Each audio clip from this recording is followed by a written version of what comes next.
Hello everybody and welcome back to the channel. I thought I haven't done a garden tour.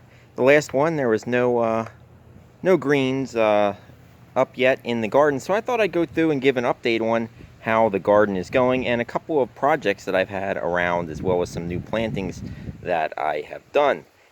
As you can see here, the garden is growing well. The kale has really done well. It is winter time, well, quote, winter time here in South Florida, which means it's just not so hot. We did have a couple cold nights where it did get down into the 40s, but not enough to really affect any of the plants. The spinach here has done okay. I have taken some harvests off of all of these greens. Now, a lot of them, I don't pull the whole thing. I don't harvest it. I just kind of pick a couple bits for what we need when we want to do salads, when we want to do greens in cooking. So there's been one harvest taken off of the kale here. There has been some pulled off of all of the greens that you see here, and I use them as we need. You know, when we want a salad, I come out and I pick fresh vegetables. That is the best thing about having a garden for yourself. But the new thing that we came in is I got a couple new fruit trees here. I got them from, they're all fairly small. They're going to stay in pots for at least a year, maybe more. And I'm going to go through what they are for you. These here are called peanut butter fruit, and I got them from a grower. They're pretty small. He gave me two of them, and I did get to try the actual fruit itself, and it does. It has a kind of a peanut butter taste to it.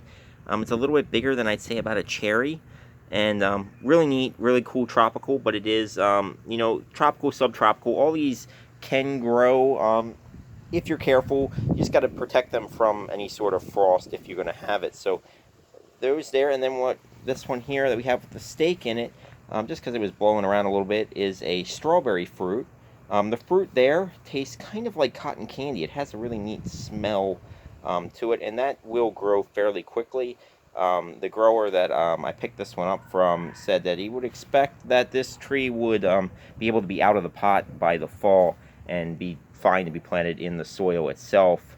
And then the last one I have a Barbados cherry, which is really big enough now, but just for the sake of being able to move it around in the wintertime if I have to, I'm going to leave it in the pot and we'll plant it in the ground in the spring. It is going to give me an opportunity here. You can see this one branch kind of forks down. This is definitely not ideal for what we want the plant to grow.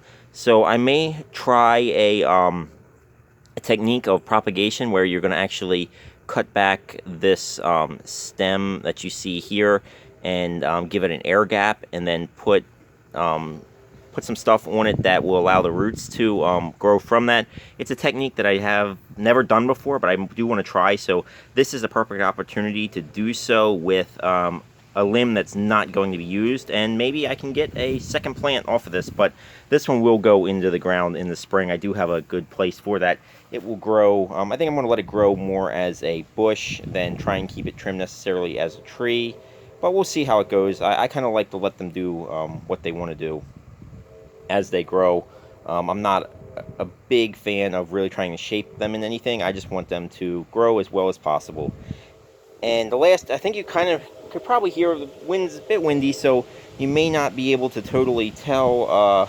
There's a pump running in the background, and that is because I tested out a hydroponic system that you can see here. You can see it's not hugely productive at the moment. And I say at the moment, we got some kale up here on the top that is looking really good, and I'm going to harvest this out. But all of these plants, we got romaine lettuce. All of these plants have actually had 3 and 4 harvests off of them.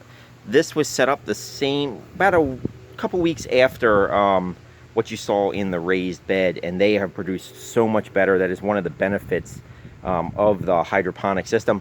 But I'd never made one before, so I wanted to try out a design. And if you're interested in knowing how I made this and you want to know a bit more, I can do a separate video on that. I'm also looking to expand this out. I'm going to double the size at least now and work my way down the wall here for the idea that I can grow more crops in a smaller space that don't require the ground And as you can see, this is a pretty small raised bed. So I'm not going to be doing any more kale. Kale's all going to stay here. As these finish up, I will start to put in some more root crop, because I'm able to grow leaf vegetables so well here on the hydroponic system. You could just see even now, even I cut these back. We had a front come through and the wind was going to be real bad. This is all romaine lettuce. So I cut them back really heavy, and they're still producing very well. Let me open up the pump and I'll show you. All it is a mixture of nutrient that I mix up and leave in there. I got a couple nets over an old fish pump and a couple lines that go in. This was just a test. I did have some sprayers up here on the head, but they got clogged fairly easily, and I didn't like that. So I just put the open line, and I put a little piece of just old fish mesh up top, sponge actually, and let the water trickle down through. Everything is made with 6-inch pipe or 3-inch pipe. You can see there is a 3-inch pipe down here at the bottom. But I did want to test to see whether it was better to have a farther distance up here at the top, or a shorter run with a 3-inch pipe at the top to the first Y section. I think I want to stay with the 6-inch. I think the fall gives a little better water to the plant itself. As we can see, I'll pull this one up. You can see that one is running a little heavier. I wasn't so sure about this regulator here. It does get clogged fairly easily. And what I may do is I'm going to bring it out 2 more. And what I may do is I may double up the number of lines that go, so that I have a, an extra line running from a separate section of the regular piece here, or I may change it all in general to a different sort of irrigation at the top. Like I said, this was a test. It's been very successful. This was the original. I'm going to open this back up. This was the original filling of water. I filled this up to the line that you could see there just below where the drain comes back in, and I have not filled it since. You can kind of see that white ring there. I have not filled this since, and that has been, it's been about 45 days since these have been planted. So I'm actually going to be pulling all these out. Some of them didn't make it. I'll be pulling these out. This is nothing but rock wool. And I'll be planting all new seeds in there. I'm going to do mostly romaine lettuce, as the kale here has really done well. Lettuce has done okay there. Spinach has done okay, but spinach, honestly, has done a little better here. So I may do a spinach. I may do some of the arugula. And then this is Swiss chard here. I may do 1 row of each, but the other 4, at least, maybe 6, will be romaine lettuce, because it did grow so well here. And this is a different type of kale. I'm going to harvest this all off before I replant everything, but everything's going to be replanted in, and within 30 days I will be harvesting again off of these plants.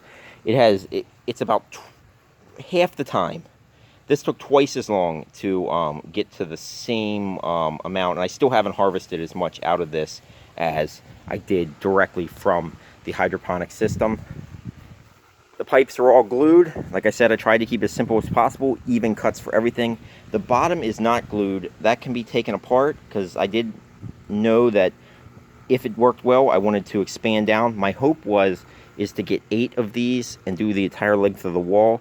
The pump is plenty strong enough to provide the water needed, but I'm not sure if I want to rely on a single source of water, because just a day of having water clogged in one of these and they not get water, it will wipe out an entire line. So I may double it up. I may just go to 4, but the pump is big enough. It's an old fish pump. It's ran for 5 years in my saltwater tank, and put it to use out here. Don't let anything go to waste. And I think it's done real well. I want to continue with that.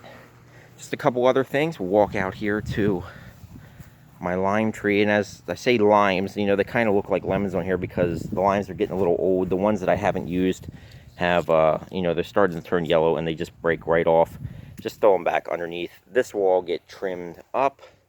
Bananas have done so well. I've gotten 3 bunches of bananas off my banana plants here. My neighbors, you can see right on the other side, they did not want to use any of them, so they said feel free to come over, cut them down. I did. If I went by total weight, I didn't weigh everything exactly, but I'd say I probably ended up this year with about 60 to 80 pounds of bananas, and I made a lot of banana bread. Turned out really good. There are a few more that have just shot up some bananas, so maybe later in the spring towards the summer I'll have some more ripe bananas. But it's been really nice to see productive trees this year. Limes have been real good. This is a key lime. I have made a number of key lime pies with it. No new pineapples over there in the corner, but they are growing really well. Every time I get a pineapple off of it, I cut it and bring it back. And as you can see, there is my orange and my apple tree there. Everything else is going real good. Pomegranate has lost a lot of its leaves here for the winter. I think that's a normal progress, but I did get a couple of pomegranates this year, which was really nice. I talked about it in that first video. And for 2020, I'm hoping that more are going to stay on the plant, because this year was the first year that I was able to actually have ones that got ripe. Most fell off, but that was the first fruit these have ever had, so I'm hoping for this next year to be really good. I'm also going to do some trimming up. I may try and propagate some of these from cuttings that I can kind of make almost like a hedge wall to work my way over in this open space in front of the raised bed. But there you have it. That's the update on everything else. The starfruit tree in the front is still growing, still has lots of starfruits on it. I did a light winter pruning on it because it will continue to produce starfruit in this climate, so it doesn't actually get like a true winter where I can get in there and really prune it back. But it was getting a bit tall. I didn't want to have a ladder to climb out, and we'll actually take a look over here.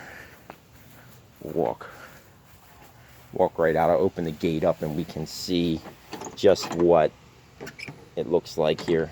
I'm not going to walk all the way out, but as you can see, there it is. It's trimmed back a bunch. There's some more bananas. They got bananas growing on it as well, as is the other side. So the goal here on this corner is to do a no-dig planting bed against the side of the house. It's going to go from this plant here all the way to the end. I have an old rose bush in there that really hasn't done real well, but I'll probably dig it up, may keep it, may not. This is a bird of paradise that just grows here on the side of the house, but I'm not going to dig the ground. I'm going to kill back the weeds with, I'm just going to put compost on top of some cardboard to kill it back, and I'm going to try a no-dig form of planting, which just involves a thick layer of compost or mulch over top of the natural ground. Now, obviously, the ground has been dug when the house was built, but that was back in 2008, so the ground has definitely been firm. I don't know how well it works with sandy soil, but we're going to try it. That is a future planting as well. But I thank you all for joining me here on my garden update. And if you'd like to know a little more about any of the plants that I have or the hydroponic system, what I use to get set up, I can certainly do a separate video on that. But as you can see, everything is growing so much better. The sun is shining, as you can see. A little bit of clouds, chances of a little bit of rain today. But overall, this is the time of year here in South Florida that we are really able to grow a lot of leafy greens, vegetables. Fruits are still fruiting at this time. It's the summer months that we have a hard time with really growing a lot of stuff. It does get a lot of heat, and I don't know how well. This is still going to be a test for this year on how well this hydroponic system is going to work in the summer. I'm going to see if I can still produce leafy greens in the middle of the summer because the roots are constantly in that water. I'm definitely going to do that because that is one thing that we're not able to grow in the ground at all because of the wilting. The summer heat, just it's too hot for them. The other thing that I have noticed, and I'm going to take you around and show you, is I have had some leaf damage, whether it be from insect or from birds will actually peck at these as well. This looks like insect damage, not so much on a lot of the lettuce, but on some of the plants here have taken some insect damage. You can see this one was eaten back pretty heavily. A lot of this could be ants as well. That's a big problem with planting in the soil itself. but I want to use this bed for more root vegetables, whether it be onions and carrots or what's going to go in here next. I'm going to sow a line of onions, a line of carrots, just probably another month from now. Let them get started while I'm still harvesting my lettuce and greens. Kale, I'm not going to have room on that. This kale is going to have to be thinned out. I'm probably going to have to remove one more plant here as they get larger, but they will be fine for the next 3 to 4 months. I should be harvesting kale off of these plants as well, and this is going to continue every about 45 days. After I get a good number of harvests off of these, I'm going to pull the entire plug out. All you got to do is reach in and we'll pull it right out, and there you go. You can see the roots. There they are, just right down into the water stream. And I'm going to put it back in there for right now, just because I don't think I'm going to get to it today, but let that water continue to go on, because I still do have a good number of plants here to harvest. You can see how well that works. And this isn't an organic method. There is organic hydroponics that you can do, but I am using a mixture of fertilizers to feed my plants. But there is no argument about how well this does work. It's worked super well for me.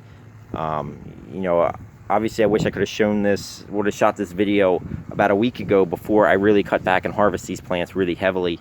But you know, these were twice as big as this kale up here. Really big romaine lettuce that grew really well. So that's what I'm going to be mostly focusing on. I thank you all for joining me, and I'm going to get back into doing a little more outside gardening videos here on the channel, because I know a lot of people do like them.